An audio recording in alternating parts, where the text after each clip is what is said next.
grew up in Rabbra Forest in the southern Flinders, so the Flinders are really in my blood. I worked for the Woods and Forests for 7 years. I was actually a grader driver on there for the fire breaks. But we did a lot of house maintenance on the off season of when I wasn't grading, and I got enough as in the maintenance and that to get my licence as a house painter back then. So that's when, and after 7 years at the forest, I went out on my own house painting.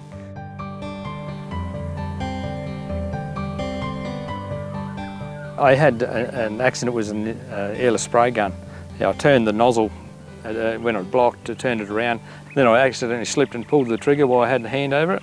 It smashed the bone and it filled my hand up with paint, and paint got all in the blood system, and yeah, I was in big strife for a while. After that, I slipped into a deep depression. It affected me mentally, and tried to commit suicide at one stage, and the gun didn't go off. That's how it went click. And so that's how serious it was. And I called myself a Christian before that, but I actually seriously got down and prayed, what do you want me to do? And I didn't know where to go.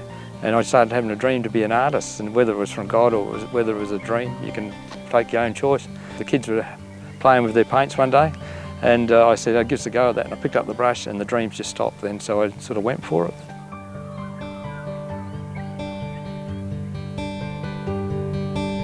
The Flinders is very vast. I've lived in the Flinders all my life, but I still haven't seen it all.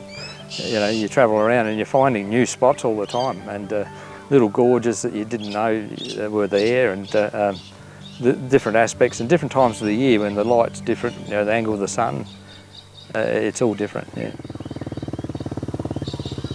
Yeah, I head out on the dirt bike and with the camera in the bag, and it just gives you a real joy to be out in it anyway, and you find the spots, and like I say, I know the ranges like the back of my hand now anyway, so I know where I'm going to head. I usually head out when the light's right, mornings and evenings, and if it's a long way to travel, you do the travel during the middle of the day and get there when the light's right, and striking rock features and good stuff in the foregrounds too. I look for xanthorrhoeas, what we call yaccas, in the foregrounds and bushes like that, so you get the depth into your paintings. There's a lot of echidnas. You come across them quite often. There's echidnas around us here, actually, in this country here. And just over the hill here is a little colony of yellow-footed rock wallabies, but not many people know they're this close into Hawker, and it's really nice to see them when you come across them. But when you're out on your own, you often do. So yeah.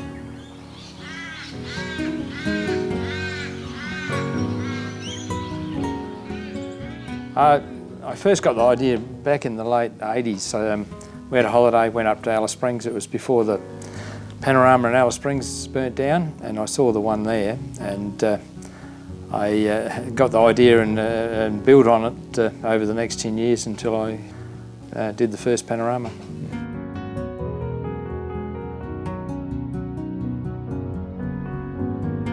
The process, I take photographs, series of photographs on site, and join them up, and just grid it out. This one here was 50mm grid on A4 size photos, joined together, and that 50mm become a metre square out on the canvas, and then it just freehand I just draw it up with charcoal, and then just fill it in. You paint it as you come around, but you've got to know where you are so you don't get lost. So you just got to have a guide. And people were amazed when they had the sketch. They couldn't really see what it was, but I knew exactly what it was. It immerses the viewer in the scene and makes them feel part of it. And ever since I saw my first panorama in Alice Springs, I was quite affected by that. And I picked holes in it because they had a lot of scenes joining, and I sort of thought, to get that immersion, you need the one scene so that you feel that you're right there in that one spot. And that's what I sort of worked on over the years until I got enough money aside to do it.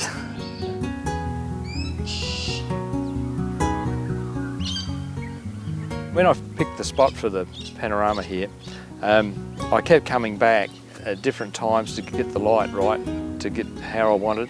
And I even waited till there was been a thunderstorm so there'd be water in the creek.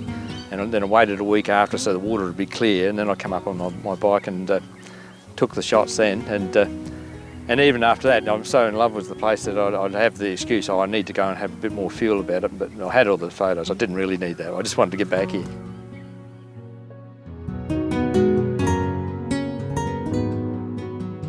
I've only done 2 true panoramas, which is a round painting, full 360 degrees, but I've got 8 very large paintings in my display there, and I've done one other one that I've sold.